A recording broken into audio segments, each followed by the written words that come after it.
Good morning, sir, and it's a great privilege to have listened to you. Thank you. This is a question out of curiosity. If those merchants never landed in Surat and if the British never got a chance to colonize India, how would India have been today? Will we have this India, or would we be saying the same things about the Portuguese or the French? Or the Dutch. There was a scramble for overseas territories from European powers, and the argument that many make is that we were lucky, and that we were going to get colonized anyway because we're relatively militarily weak and divided, and so a European power would have established itself, as the Dutch did in Indonesia, the Portuguese did in Mozambique and Goa, the Belgians did in Congo, and so on. So if it wasn't the British, it would have been worse. And that's possibly true. But if you're going to ask me to go into counterfactual hypotheticals, it would be that the hypothetical would be, what if India had never been colonized? If no European power had dared to try and impose its will by force of arms, what would have happened? And there, the historical trend that was interrupted by the British was essentially the growing expansion of the Maratha Empire. The Marathas had spread as far south as Tanjavur. As you know, sambar was invented in Tanjavur because the Maratha ruler there, Sambhaji, was missing his dal, and so they had to invent something that would please his palate, and they actually therefore created, using ingredients that didn't exist in Maharashtra, like tamarind and the local dals and spices, they created sambar and named it for Sambhaji. So that's why we have sambar in South India, is because of the Marathas ruling us in Tanjavur.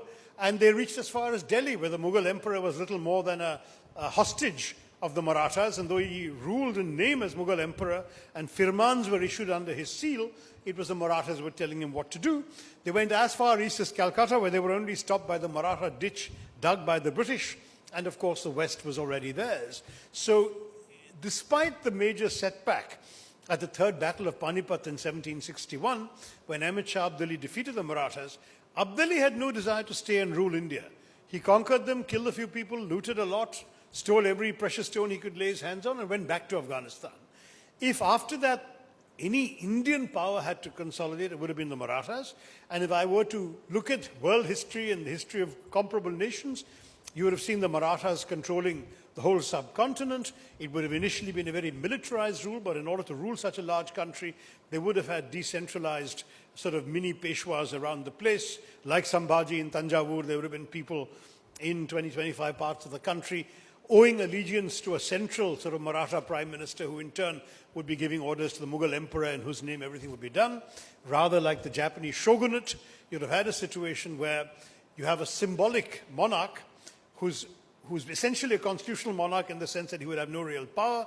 You'd have a strongly militarized system underneath it, the Marathas playing the roles of the shoguns, and then inevitably, as happened everywhere in the world, including Japan, increasing democratization would come.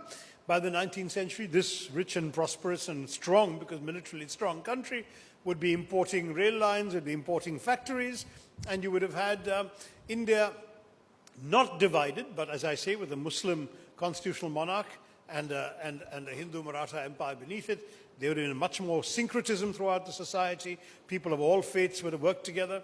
Shivaji, the great Maratha king, famously said to his soldiers that if you ever, after a battle, come across a Quran, you will treat it with respect until you can find a Muslim to give it to. That was his order to his troops. And that kind of situation would have developed throughout the country. And I think India would have been a great constitutional democracy on the sort of Japanese model, if you like, by the middle of the 20th century. So that's my counterfactual hypothetical. Maybe it wouldn't have happened, but we know it didn't happen because instead we got the era of darkness. Thank you all very much. Jai Hind. And have a wonderful festival. You've got 4 great days ahead.